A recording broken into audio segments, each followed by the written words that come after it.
સરસ્વતી તાલુકાના મેલુસણાના પરા વિસ્તારમાં જંગલ વિસ્તારમાં કટિંગ ન થતા કેટલાય ઘરોમાં નુકસાન થયું હતું।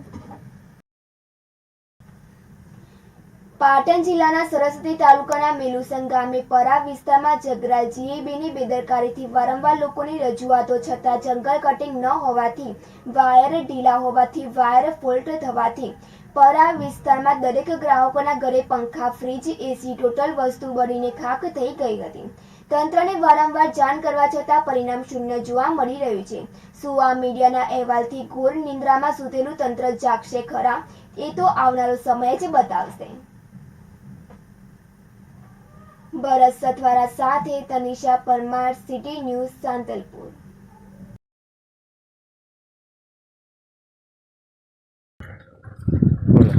અને આ દિવસના તે દિવસ લાઇટ કાપી તે દિવસ કોઈ કટિંગ કામ તો કર્યું નહીં અને અહીંયા વાયર બે ભેગા થઈ ગયા।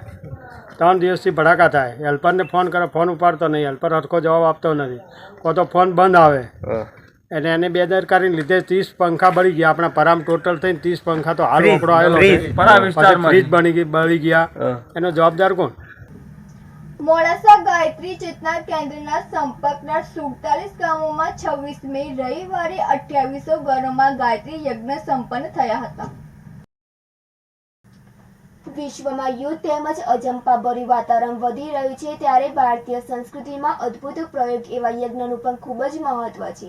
યજ્ઞ એ પરોપકાર, ત્યાગ તેમજ સંકટીકરણની પ્રેરણા આપે છે। આ યજ્ઞના આધ્યાત્મિક તેમજ વૈજ્ઞાનિક રીતે થતા અદ્ભુત લાભ આપતા યજ્ઞના મહત્વને જન જન સુધી પહોંચાડવાના પ્રયોગ રૂપે અખિલ વિશ્વ ગાયત્રી પરિવાર શાંતિકુંજ હરિદ્વાર દ્વારા એક સાથે ગૃહે ગૃહે ગાયત્રી યજ્ઞ આંદોલન રાખવામાં આવ્યું હતું, જેમાં વિશ્વ સ્તરે અનેક દેશો સહિત ભારતભરમાં લાખો ઘરોમાં ગાયત્રી યજ્ઞનું આયોજન કરવામાં આવ્યું હતું। અરવલ્લી જિલ્લામાં મુખ્ય મથક મોડાસા સહિત બાયડ, ધનસુરા, ભિલોડા, મેઘરજ, માલપુર તાલુકાઓમાં પણ ઘરે ઘરે ગાયત્રી યજ્ઞનું આયોજન કરવામાં આવ્યું હતું। ઉલ્લેખનીય છે કે મોડાસા ગાયત્રી ચેતના કેન્દ્રના અગ્રણી હરેશભાઈ કંસારાએ આપેલ જાણકારી અનુસાર મોડાસા ક્ષેત્રમાં આ માટે યજ્ઞના મહત્વની અગાઉથી સૌને સોશિયલ મીડિયા તેમજ રૂબરૂ સંપર્ક કરી દ્વારા વિગતવાર જાણકારી આપવામાં આવી હતી। સૌમાં ઉત્સાહ વધતા 26 મે રવિવારે મોડાસા શહેર તેમજ ક્ષેત્રમાં 47 ગામોમાં થઈ 2800થી વધુ ઘરોમાં યજ્ઞ સંપન્ન થયા, જેમાં આ માટે ઔષધિ જડીબુટ્ટીઓ દ્વારા તૈયાર કરવામાં આવેલ હવન સામગ્રીથી ગાયત્રી મહામંત્ર તેમજ મહામૃત્યુજય મંત્ર દ્વારા આહુતિઓ આપવામાં આવી હતી। આ માટે ઔષધીય જડીબુટ્ટીઓ યુક્ત હવન સામગ્રી વિના મૂલ્યે તેમજ યજ્ઞ કર્મકાંડની યુટ્યુબ લિંક તેમજ સરળ પત્રિકાઓ ગાયત્રી સાધકો દ્વારા ઘેર ઘેર પહોંચાડવામાં આવેલ, જેથી સૌએ સરળ રીતે પોતાના ઘરે યજ્ઞ કર્યા। મોડાસા ક્ષેત્રમાં 2800થી વધુ ઘરોમાં એક સાથે ગાયત્રી યજ્ઞ સંપન્ન થયા હતા। ભરત કડિયા સાથે તનિષા પરમાર, સિટી ન્યૂઝ, મોડાસા। પ્રાંતિજ તાલુકાના પોગલુ ગામમાં તારીખ 22 મે થી તારીખ 26 મે સુધી રાત્રિ કાર્યક્રમ અંતર્ગત શ્રીમદ પ્રજ્ઞા પુરાણ કથાનું ભવ્ય આયોજન ગાયત્રી પરિવાર પ્રાંતિજ દ્વારા કરવામાં આવ્યું હતું। પ્રાંતિજ તાલુકાના સુખી અને સમૃદ્ધ ગણાતા પોગલુ ગામમાં શ્રીમદ પ્રજ્ઞાપુરાણ કથામૃતનો 5 દિવસીય રાત્રિ કાર્યક્રમમાં સમસ્ત પોગલુ ગામ ભક્તિના હિંડોળે ચડ્યું હોય તેમ લાગતું હતું। પ્રજ્ઞાપુત્રી શ્રીમતી મીનાક્ષીબેન કાબરિયાના સુરીલા સ્વરમાં કથામૃતનું રસપાન કરીને પોગલુ ઉપરાંત આજુબાજુના ગ્રામજનો ખૂબ જ પ્રભાવિત થઈ ગયા હતા। તેમના મુખેથી નીકળેલ એક એક શબ્દોમાં જાણે કે મોતી વેરાતા હોય તેમ લાગી રહ્યું હતું। તેમના સંગીતમય સુરીલા સુરથી 197મી કથાનું રસપાન કરાવીને પ્રજ્ઞાપુત્રી મીનાક્ષીબેને શ્રોતાઓના દિલ જીતી લીધા હતા।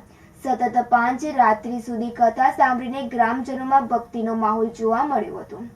આ નવા યુગની ગીતા વાણીનો લાભ લેવા તથા સામાજિક ક્રાંતિ કરવા શ્રદ્ધાળુઓ અને જાગૃત આત્માઓને વિશ્વ ગાયત્રી પરિવાર દ્વારા નિમંત્રિત કરવામાં આવ્યા હતા।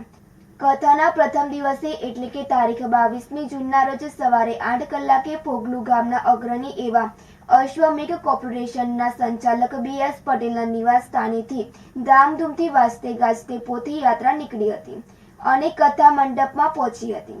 સતત 5 રાત્રિ વિવિધ ધાર્મિક વિષયો, લોક કલ્યાણ જિજ્ઞાસા, દેવ માનવ જાગૃતિ, નારી જાગરણ સંમેલન, દેવ સંસ્કૃતિ અને યુવા જાગૃતિ તેમજ યુગ પરિવર્તન જેવા હૃદયસ્પર્શી વિષયો ઉપર કથા રજૂ કરીને શ્રોતાઓને મંત્રમુગ્ધ કરી દીધા હતા.